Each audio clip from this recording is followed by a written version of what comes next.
Selamat datang di channel Alur Donghua. Sebelum menonton, silahkan subscribe, biar Mimin tambah semangat update-nya. Parit di tanah di sekitar patung cendekiawan pemuda Konfusianisme telah lama dipenuhi darah. Semua darah seperti tetesan, berkumpul di bawah patung. Mengikuti suara pria tua berambut putih yang sedikit bergetar, lapisan cahaya redup berdarah di permukaan patung berfluktuasi secara ritmis. Pusaran darah berputar tanpa henti di bagian depan jubah, memancarkan semburan fluktuasi aneh. Pusaran darah menyala, dan seorang prajurit berbaju besi berdarah keluar darinya. Matanya yang tumpul menyapu sesaat, dan sosoknya membubung ke langit, terbang lurus ke arah medan perang di luar alun-alun. Setelah beberapa saat, pusaran darah itu berkobar lagi, dan seorang prajurit berbaju zirah berdarah keluar darinya, bergabung dalam pertempuran di luar pinggiran. Pada saat ini, seorang gadis berjubah hitam duduk bersila di sekitar patung tiba-tiba miring dan jatuh. Wajahnya sepucat kertas, dan bahkan bibirnya pucat. Luka di pergelangan tangannya masih terbuka, tapi tidak ada setetes darah pun yang bisa mengalir keluar. Melihat ini, lelaki tua berambut putih itu menunjukkan sedikit rasa kasihan di matanya, tetapi dia hanya bisa melambaikan tangannya. Di antara selusin orang yang menunggu di samping, seorang pria bertubuh besar dengan pakaian linen segera melangkah maju dan membawa gadis itu ke samping. Dia mengeluarkan pil merah dan memberikannya padanya. Posisi yang ditinggalkan gadis kecil itu dengan cepat diisi oleh seorang gadis muda. Wajah gadis itu sedikit pemalu, tapi dia tetap duduk bersila tanpa penundaan sedikit pun. Seperti yang lain, dia menggulung lengan kirinya, mengeluarkan pisau yang bersinar, dan meletakkannya di pergelangan tangannya. Dia memejamkan mata ketakutan, menggigit bibirnya, dan memotong pisau di pergelangan tangannya. Garis darah yang mencolok segera muncul, dan darah merah tua jatuh seperti untayan mutiara berdarah. Meskipun altar di sini beroperasi dengan kapasitas penuh, dan akan ada prajurit lapis baja berdarah yang muncul dari sana untuk bergabung dalam pertempuran sesekali, hal itu tidak dapat menghentikan penurunan sisi manusia. Tidak butuh waktu lama untuk teriakan pertempuran sengit menjadi semakin dekat. Wajah orang-orang di alun-alun juga menjadi sangat jelek, dan mata mereka secara bertahap menunjukkan ekspresi putus asa. Formasi altar di alun-alun dengan patung pemuda Konfusianisme di tengah adalah dasar dari warisan ras mereka. Jika diserang oleh ras asing, dan patung itu dihancurkan, maka seluruh ras akan musnah. Pada saat ini, semakin banyak kultivator manusia yang dipaksa mundur ke pinggiran alun-alun, membentuk lingkaran pertahanan, dan melakukan pertarungan terakhir. Di udara di atas, serangkaian ledakan keras terdengar, dan beberapa bola cahaya bertabrakan dengan keras, memperlihatkan lebih dari selusin sosok. 6 di antaranya adalah makhluk asing berkulit hijau, dan semuanya memiliki ekspresi menyeramkan. Matanya dipenuhi dengan keinginan fanatik untuk berperang. Makhluk asing berkulit hijau itu cukup tinggi, dan pemimpin mereka adalah pria berjubah ungu yang setidaknya 2 kepala lebih tinggi dari saudara-saudaranya, membuatnya tampak seperti menara besi yang berdiri di udara. Auranya sangat kuat, menunjukkan bahwa dia adalah seorang kultivator tahap Grand Ascension, dan 5 makhluk di belakangnya semuanya berada di tahap integrasi tubuh akhir. Semua dari 5 kultivator manusia berada di tahap integrasi tubuh awal, dan 5 makhluk asing di belakangnya semuanya berada di tahap integrasi tubuh pertengahan. Di antara 5 kultivator manusia yang berhadapan dengan mereka, ada seorang pria yang sedikit gemuk dalam satu set jubah biru yang berada di tahap integrasi tubuh akhir, sementara yang lain hanya pada tahap integrasi tubuh awal, jadi mereka jelas tidak cocok untuk makhluk asing ini. Dengan seluruh ras mereka di ambang kepunahan, pria berjubah hijau itu hanya bisa menggertakkan giginya saat dia melirik patung besar di alun-alun. Namun, tepat pada saat ini, tiba-tiba terjadi pergantian peristiwa. Bola cahaya putih terang muncul di depan pria berjubah hijau dan yang lainnya, meledak hebat seperti matahari yang terik. Sinar cahaya yang tak terhitung jumlahnya ditembakkan dari dalam, langsung menelan semuanya. Bum bum bum. Gelombang kejut yang sangat kuat melonjak dari pusat ledakan, langsung membentuk beberapa tornado dahsyat yang menyapu ke segala arah. Beberapa sosok buram tiba-tiba melesat keluar dari cahaya putih sebelum jatuh ke arah alun-alun. Baang! Suara keras terdengar. Tanah di tepi alun-alun runtuh, langsung membentuk lubang besar sedalam lebih dari 100 kaki. Namun, segera, beberapa seberkas cahaya terbang keluar dari lubang, memperlihatkan sosok para kultivator manusia. Pada saat ini, pakaian mereka compang camping, dan auranya berantakan. Wajah pria berjubah hijau sepucat selembar kertas, dan dia memegang perisai rusak dengan pola darah di tangannya. Darah terus mengalir dari sudut mulutnya. Baru saja, dia telah melakukan yang terbaik untuk melindungi semua orang. Meskipun tidak ada yang kehilangan nyawa, dia jelas telah membayar harga yang mahal. Pemimpin. Ketika manusia di sekitarnya melihat ini, mereka semakin terkejut, dan semua mulai berteriak. Pria berjubah hijau menyeka darah dari sudut mulutnya dengan lengan bajunya, lalu melambai pada semua orang untuk menunjukkan bahwa dia baik-baik saja. Dia melihat ke langit, dan melihat bahwa makhluk asing tidak segera mengejarnya. Dia mengambil beberapa langkah ke arah patung dan melirik pria tua berambut putih itu. Pria tua itu menggelengkan kepalanya dan berkata dengan ekspresi sedih, masih belum ada tanggapan dari dewa leluhur. Pria berjubah hijau itu tertawa getir dan bergumam, "Tuan dewa leluhur, apakah Anda benar-benar akan meninggalkan rakyat dan hamba Anda?" Pada saat ini, makhluk asing berjubah ungu telah terbang ke langit di atas alun-alun bersama beberapa tetua. Dia tertawa dan berkata, "Hahaha, Luo Feng, apakah kamu masih memohon kepada dewa leluhurmu yang tidak berguna? Mengapa Anda tidak berubah pikiran dan menyembah dewa leluhur kita saja? Tuha, jangan kurang ajar. Dewa leluhurmu hanya dikalahkan oleh dewa leluhur kami saat itu." Pria berjubah hijau itu menegur dengan marah. "Hehe, apa itu penghinaan sesaat saat itu? Seperti kata pepatah, pemenang mengambil semua. Dewa leluhur kita masih melindungi ras kita dan tidak pernah gagal. Tapi bagaimana dengan rasmu? Sejak dia terluka parah dan tertidur lelap 10.000 tahun yang lalu, pernahkah dia bangun? Aku takut dia sudah mati, kan?" Makhluk asing berjubah ungu, Tuha, menunjuk ke cahaya putih di tubuhnya, lalu memandangi patung itu, dan berkata dengan jijik.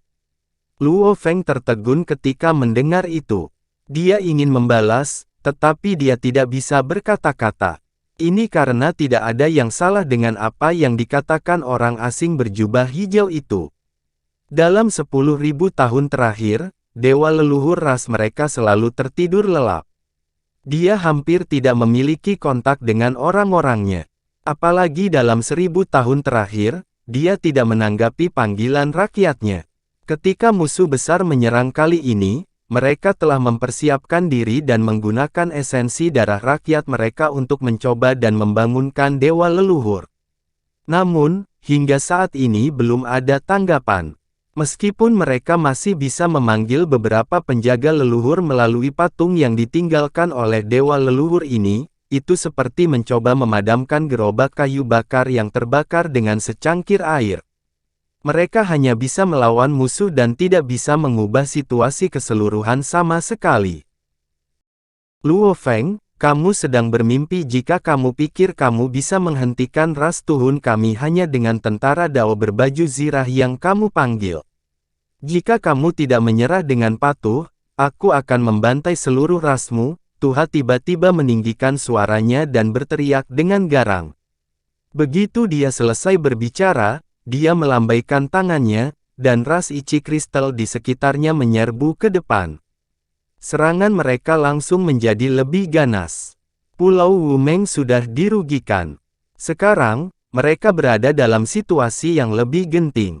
Banyak dari garis pertahanan telah ditembus, dan musuh akan mencapai pusat alun-alun. Tubuh Luo Feng bergetar, dan ekspresinya sangat tidak sedap dipandang. Dia merasakan sedikit keputusasaan di hatinya. Pada saat ini, suara dengungan rendah tiba-tiba datang dari suatu tempat.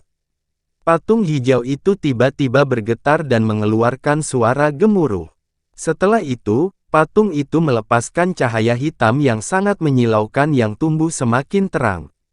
Ini adalah Dewa Leluhur. Dewa Leluhur telah terwujud. Pria tua berambut putih yang paling dekat dengan altar adalah orang pertama yang menyadari perubahan itu.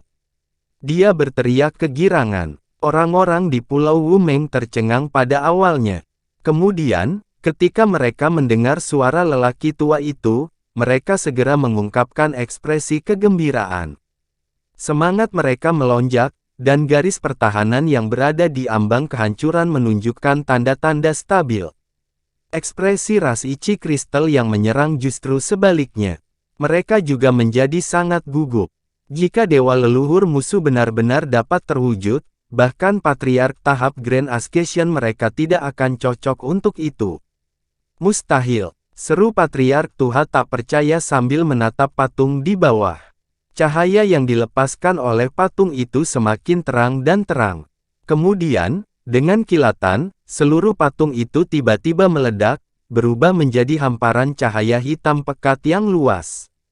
Setelah cahaya hitam menyala beberapa kali, itu berubah menjadi pusaran hitam dengan radius beberapa ratus kaki. Busur petir hitam pekat melintas di dalam pusaran, merobek kekosongan dan mengeluarkan suara guntur yang memekakkan telinga. Saat pusaran hitam muncul, awan gelap muncul di langit yang awalnya cerah. Ada juga sambaran petir yang berkedip di dalam awan. Ki spiritual langit dan bumi dalam radius beberapa ratus mil mulai bergolak keras seperti air mendidih. Melihat ini, ekspresi kedua belah pihak sangat berubah. Mereka segera menghentikan serangan dalam ketakutan. Jumlah busur hitam petir di pusaran meningkat pesat. Kemudian, mereka berkumpul di satu titik dan berubah menjadi bola petir hitam besar. Itu mendesis. Bola hitam petir tiba-tiba berputar. Kemudian, itu memanjang dan berubah menjadi celah spasial hitam pekat yang panjangnya beberapa ratus kaki. Sesosok terbang keluar dari celah spasial. Dia bergoyang sedikit sebelum menstabilkan dirinya di udara. Itu adalah sosok pria berjubah biru. Celah spasial berkedip liar beberapa kali sebelum perlahan menutup dan menghilang. Saat berikutnya, pusaran hitam di udara juga perlahan menghilang. Ki spiritual langit dan bumi yang melonjak dengan cepat kembali normal. Awan gelap di langit juga menghilang. Meski pria berjubah biru itu terlihat sedikit acak-acakan, ada sedikit kegembiraan di wajahnya. Namun, ketika dia menstabilkan dirinya dan melihat sekeliling, dia sedikit mengernyit ketika melihat kerumunan padat di sekitarnya. Orang ini adalah Han Li. Dia telah menggunakan seluruh kekuatannya dan akhirnya berhasil melewati celah spasial. Namun, saat ini, kekuatan sihirnya hampir habis. Kekuatan fisiknya juga sangat terkuras. 8 harta karun tulang indah armor juga telah runtuh dalam badai spasial. Namun, apa yang terjadi di depannya? Tuan Dewa Leluhur, Anda akhirnya kembali. Dewa Leluhur, Tuan Dewa Leluhur. Masyarakat Pulau Wumeng, terutama yang lebih muda, langsung bersorak kegirangan saat melihat aksi pemimpin klan tersebut. Mereka mundur agak jauh dan membungkuk pada Han Li. Namun, klan yang lebih tua dan para tetua memiliki ekspresi aneh di wajah mereka. Mereka tampaknya sedikit ragu-ragu. Luo Feng memelototi para tetua dan berteriak, "Untuk apa kamu berdiri di sana? Cepat dan beri hormat kepada Dewa Leluhur." "Salam, salam Dewa Leluhur." Orang-orang itu gemetar dan buru-buru membungkuk pada Han Li. "Dewa Leluhur." Ekspresi Han Li tidak berubah, tapi dalam hati dia terkejut. Setelah kebingungan awal, dengan pengalaman dan pengetahuannya, dia secara alami segera memahami situasi saat ini. Sisi manusia yang dipimpin oleh pria yang agak montok dan anggun jelas dikepung oleh ras asing yang dipimpin oleh pria kekar berjubah ungu, dan situasinya sangat buruk. Bahkan bisa dikatakan bahwa mereka hanya selangkah lagi dari kekalahan. Dia tidak menyangka akan menghadapi situasi seperti itu ketika dia akhirnya kembali ke dunia abadi. Jika bukan karena hanya ada satu kultivator Grand Ascension di sini dan sepertinya tidak ada makhluk tingkat tinggi yang dapat mengancamnya dalam jarak 1000 mil, dia akan pergi tanpa sepatah kata pun. Lagi pula, tidak peduli seberapa buruk mereka bertarung di sini, itu tidak ada hubungannya dengan dia. Di udara tidak jauh, Tuha melihat kemunculan Han Li yang tiba-tiba dengan ekspresi muram. Mereka hanya selangkah lagi untuk memusnahkan manusia di Pulau Wumeng. Namun, di saat-saat terakhir, sebuah peristiwa tak terduga terjadi. Seorang kultivator integrasi tubuh dengan kumis berjalan ke Tuha dan mengirimkan suaranya, "Pemimpin klan, apa yang harus kita lakukan sekarang? Haruskah kita kembali dan meminta instruksi?" Tuha ragu-ragu sejenak, lalu menggertakkan giginya dan mentransmisikan suaranya, "Kita akhirnya memaksa manusia terkutuk ini sampai sejauh ini. Kita tidak bisa menyerah di tengah jalan. Sampaikan perintahku, berjuang sampai titik darah penghabisan. Tapi jika orang ini benar-benar dewa leluhur Pulau Wumeng, aku khawatir," pria berkumis itu berkata dengan cemas. Penampilan orang ini sangat aneh. Dia terlihat sangat muda, tetapi sulit untuk mengatakan apakah dia adalah dewa leluhur Pulau Wumeng. Terlebih lagi, auranya sangat lemah, dan dia pasti terluka parah. Tidak ada yang perlu ditakuti.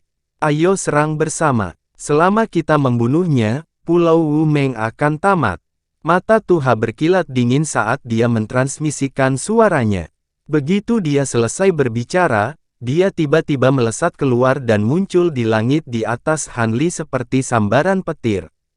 Dia menatap Han Li dengan dingin. Pria berkumis dan 3 makhluk tahap integrasi tubuh lainnya segera mengikuti, membentuk pengepungan di sekitar Han Li bersama dengan Tuha. Pada saat ini, tangan Han Li tergenggam di belakang punggungnya saat dia menatap mata Tuha tanpa ekspresi. Sebelum kedua belah pihak melakukan hal lain, semburan teriakan pertempuran meletus dari makhluk ichi kristal di sekitarnya saat mereka menyerbu ke tengah alun-alun lagi. Para kultivator Pulau Wumeng segera menyerang. Namun, karena penampilan Han Li, semangat mereka cukup tinggi. Dewa Naga, Mengluk Luo God dari Sekte Naga Tuwu. Luo Feng berkata, dia membuka mulutnya dan ingin mengatakan sesuatu, tapi Tuha bergerak. Cahaya biru besar tiba-tiba muncul di tubuhnya. Itu memadat di belakangnya untuk membentuk ular piton biru seukuran gunung kecil. Ada tanduk melengkung besar di kepalanya. Begitu piton bertanduk tunggal terbentuk, ia membuka mulutnya yang besar dan meludahi Han Li. Riak biru yang tak terhitung jumlahnya muncul dan melonjak ke arah Han Li. Kekuatan dingin yang aneh menyebar dari riak biru, dan dengan suara mendesis yang keras, kristal es dengan ketebalan berbeda menyebar, dan kehampaan tampak membeku. Pada saat yang sama, Tuha membuat gerakan mencengkeram dengan tangannya. Sepetak besar cahaya biru berputar dan berubah menjadi 2 tombak pendek berwarna biru. Sepanjang jalan, api es biru yang tak terhitung jumlahnya muncul di permukaan tombak, dan berubah menjadi 2 naga es biru yang panjangnya lebih dari 100 kaki. Menerkam ke arah Han Li dari kedua sisi. Hampir pada saat yang sama Tuha bergerak, pria berkumis dan 3 kultivator integrasi tubuh lainnya juga mengaktifkan harta sihirnya dan menyerang Han Li. Saat Han Li melihat ini, dia dengan tenang mengangkat tangannya. Salah satu tangannya terulur dari lengan bajunya dan menamparkan ke arah riak biru. Ledakan, kekuatan tak terlihat yang menakutkan berubah menjadi gelombang udara dan bertabrakan dengan riak biru. Serangkaian suara berderak terdengar, dan riak biru itu hancur seperti ranting busuk. Menghilang tanpa jejak dalam sekejap mata. Tepat pada saat ini, hawa dingin yang menusuk tulang menghantam wajahnya. Dua naga es biru terbang ke arahnya dari kedua sisi dengan taring dan cakar terbuka. Han Li bahkan tidak berkedip. Dia melambaikan tangannya yang lain, dan lapisan riak muncul di udara, seolah-olah tangan raksasa yang tak terlihat telah melewatinya. Dengan dua poni, kedua naga es itu meraung dan hancur berkeping-keping, berubah kembali menjadi dua tombak pendek berwarna biru, dan Han Li meraihnya dengan satu tangan. Saat Tuha melihat ini, wajahnya menjadi pucat sesaat. Kemudian, ekspresi tidak percaya muncul di matanya. Serangan dari 4 makhluk tahap integrasi tubuh lainnya juga menyerang tubuh Han Li, tetapi penghalang cahaya semi-transparan muncul di sekujur tubuhnya, dan tabung perak di permukaan penghalang berputar sedikit untuk menangkis semua serangan, sehingga memungkinkan dia untuk tetap tanpa cedera. Bagaimana ini bisa terjadi? Ekspresi pria berkumis dan 3 kultivator integrasi tubuh lainnya berubah secara drastis, dan mereka segera merasakan ada sesuatu yang salah. Sebelum mereka berempat memiliki kesempatan untuk bereaksi, Han Li melambaikan tangan di udara, dan dua tombak pendek berwarna biru di tangannya melesat keluar sebagai dua garis cahaya biru. Dalam sekejap, tombak menusuk dada pria berkumis dan kultivator integrasi tubuh lainnya. Pada saat tombak biru menghantam dua kultivator integrasi tubuh, cahaya putih yang menyilaukan segera muncul di atas tubuhnya. Namun, itu tidak mencegah tombak biru tertusuk sedikit pun. Setelah itu, keduanya direduksi menjadi daging cincang dengan kekuatan tombak. Bahkan jiwa baru lahir mereka tidak mendapat kesempatan untuk melarikan diri sebelum mereka tewas di tempat. Hampir di detik berikutnya, dua proyeksi kepalan buram muncul di depan dua kultivator integrasi tubuh yang tersisa, menyerang tubuh mereka seperti kilat. Mereka berdua tidak punya waktu untuk bereaksi, tetapi lapisan cahaya putih segera muncul di atas tubuh mereka, membentuk perisai cahaya dalam upaya untuk menahan proyeksi kepalan tangan. Perisai cahaya itu dengan mudah hancur, dan kemudian bayangan tinju menghantam tubuh kedua orang itu. Dua ledakan teredam terdengar, dan tubuh keduanya meledak, berubah menjadi kabut berdarah yang tak terhitung jumlahnya. Kurang dari satu napas telah berlalu dari saat Tuha dan yang lainnya menyerang ketika Han Li telah membunuh 4 kultivator integrasi tubuh. Saat ini, Tuha sudah pulih dari keterkejutannya. Tanpa mengucapkan sepatah kata pun, dia berubah menjadi seberkas cahaya putih dan melesat ke kejauhan dengan kecepatan yang mencengangkan. Pada saat yang sama, gelang di salah satu pergelangan tangannya berkedip dengan cepat, dan beberapa lapisan penghalang cahaya dengan warna berbeda langsung muncul di sekujur tubuhnya. Seluruh tubuhnya juga diselimuti lapisan armor kristal biru. Tepat pada saat ini, Han Li mengeluarkan harum rendah. Akibatnya, Tuha, yang telah terbang beberapa ribu kaki jauhnya, tiba-tiba merasakan sakit yang menusuk di kepalanya. Setelah itu dia terlempar dari udara dan jatuh ke tanah. Tapi setelah itu, liontin batu giok yang tampak biasa di lehernya hancur dengan ledakan, berubah menjadi benang hijau kristal yang menghilang ke kepalanya dalam sekejap. Tuha langsung merasakan sensasi dingin di kepalanya, dan dia segera kembali sadar. Namun, tubuhnya kemudian bergoyang, dan Han Li memanfaatkan kesempatan ini untuk menempuh jarak beberapa ribu kaki, tiba tepat di depannya. 7 bola cahaya biru melintas dari dada dan perutnya, dan salah satu lengannya tiba-tiba menebal sebelum mengepal dan melancarkan serangan ke arah Tuha.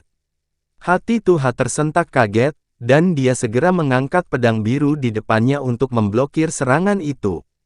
Berdebar, tubuhnya yang seperti menara langsung terlempar seperti karung yang rusak.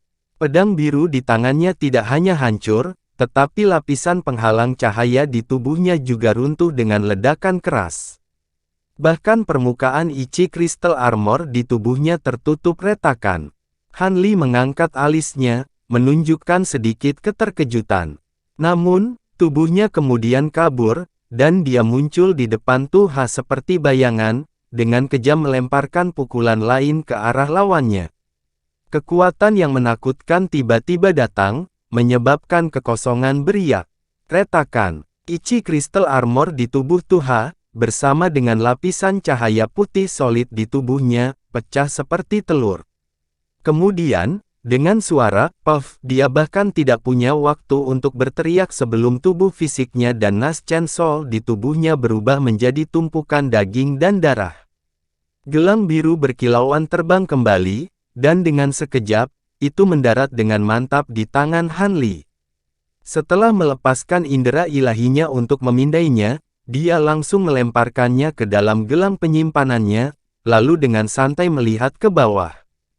Kerumunan padat di sekitar alun-alun sekarang benar-benar sunyi. Perlombaan Ichi Crystal dan Pulau Wumeng semuanya tercengang saat mereka berdiri di tempat mereka berada, dan sudah berhenti berkelahi. Dewa leluhur yang perkasa, bunuh, usir semua ras asing ini dari Pulau Wumeng. Luo Feng sangat gembira, dan dia yang pertama bereaksi saat dia bersorak. Dewa leluhur yang perkasa. Orang-orang di Pulau Wumeng juga sadar pada saat ini, dan mereka melepaskan sorakan yang memekakkan telinga saat mereka menyerbu ke arah ras Ichi Crystal.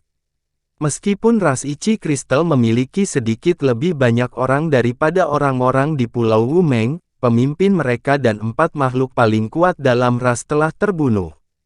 Tanpa seorang pemimpin, mereka segera kehilangan semua keinginan untuk berperang, dan terpaksa mundur. Han Li secara alami tidak tertarik untuk mengejar makhluk Ichi Crystal yang tersisa. Tubuhnya bergoyang ketika dia kembali ke alun-alun, dan dia mengumpulkan barang-barang penyimpanan dari 4 makhluk tahap integrasi tubuh. Saat ini, di alun-alun, selain mereka yang belum kembali dari mengejar musuh mereka, hampir semua orang menatap Han Li. Seseorang tiba-tiba berteriak, "Selamat datang, Dewa Leluhur." Semua orang berlutut ke tanah, dan sorakan mereka seperti tsunami. Luo Feng juga berlutut di tanah dengan sikap yang sangat hormat. Pada saat ini, orang-orang di Pulau Wumeng semuanya memasang ekspresi gembira seolah-olah mereka baru saja selamat dari bencana, dan bahkan banyak di antaranya yang menangis terseduh-seduh. Namun, kebanyakan menatap Han Li dengan hormat di matanya. Han Li mengalihkan pandangannya ke semua orang dengan ekspresi yang sangat tenang. Dia tidak segera mengumumkan kepada semua orang bahwa dia bukan dewa leluhur yang mereka bicarakan. Dia juga tidak memanfaatkan situasi untuk mengakui hal ini. Sebaliknya, bibirnya bergerak sedikit saat dia mengirimkan transmisi suara ke Luo Feng. Tubuh Luo Feng sedikit gemetar setelah mendengar ini, dan dia segera bangkit. Dengan ekspresi serius, dia mengeluarkan beberapa instruksi kepada orang-orang di sekitarnya. Penatuahu, Anda akan bertanggung jawab untuk merawat yang terluka, serta mencatat kerugian kami. Penatuaki, Anda akan bertanggung jawab untuk menjaga klan jika ras asing itu kembali. Saya akan pergi untuk mengikuti Tuan Dewa Leluhur ke Paviliun Dewa Leluhur, dan tidak ada yang diizinkan untuk mendekat tanpa izin saya.